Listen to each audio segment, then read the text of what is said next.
In a global economy where the most valuable skill you can sell is your knowledge, a good education is no longer just a pathway to opportunity, it is a prerequisite.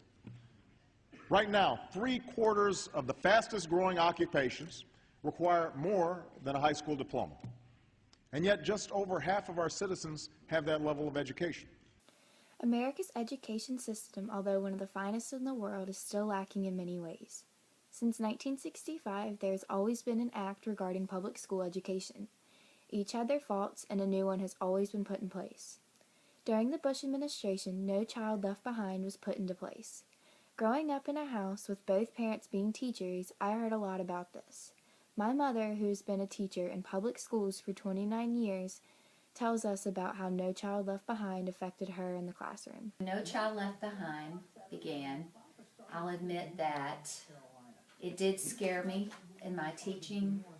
I felt as though they were telling me that every child, and this is what they did say, every child would pass, no matter what. But I teach kindergarten, and every child does not arrive through my door like every other child. Some come, they're able to read, some are, right where they should be, and then others, they have no clue, the alphabet, numbers. So my job is to start where they are and bring them up to meet those standards. Do I think they'll all get there at the end of the year? I want them to, but I don't know that I can do that. Everybody develops at a certain rate. So it's not that they'll be left behind, but eventually they will catch up.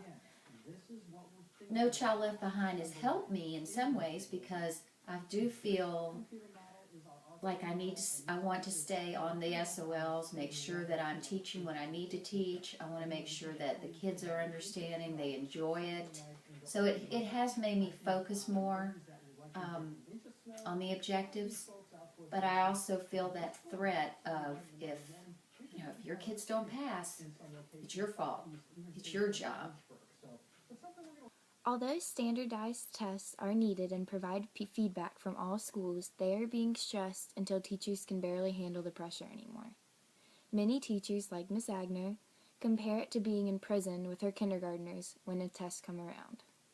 I can't tell that the state of Virginia has changed a whole lot in their SOLs. If anything, they've become more demanding, definitely for kindergarten, not developmentally appropriate. I feel like we're not allowing the kids to be creative, to think, to develop critical thinking. We're testing children monthly to see if they are going to learn the SOLs by the end of the year. It's fine to have data. It's fine to do these quick checks, but to put a school pretty much under lockdown for different parts of the year, and then for 3 weeks at the end of the year, when the testing, the big SOL test starts, my kids can barely leave the room except to go to lunch for fear that we're going to, scare the kid or bother the kids that are taking their tests. You cannot do that. It's a school. Sometimes absolutely you feel like you're just locked in with them. And they're 5. I don't think that any children should have to feel that pressure. Dennis Van Rokel, president of the NEA, believes that one test should not determine a child's ability to learn. In addition to that, they're talking about multiple measures, which is really important. We have to have ways of measuring not only multiple measures, but also for growth.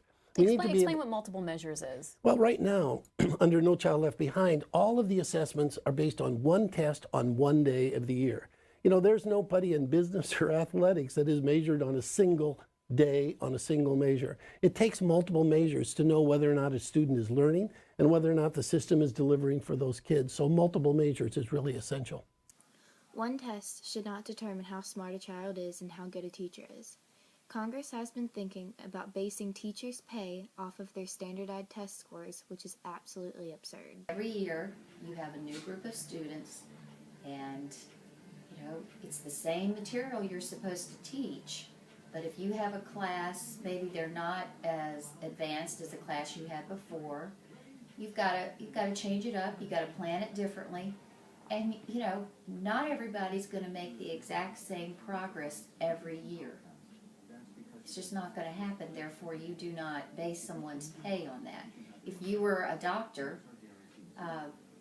if I was your patient, and let's say, you know, whatever you needed to do, whatever operation or treatment didn't work, am I going to, you know, dock your pay? Is somebody going to say, sorry, you messed up with Mrs. Agner, so you don't get paid as much? Congress, you cannot focus on these test scores and shove it down teachers' throats to have every child pass.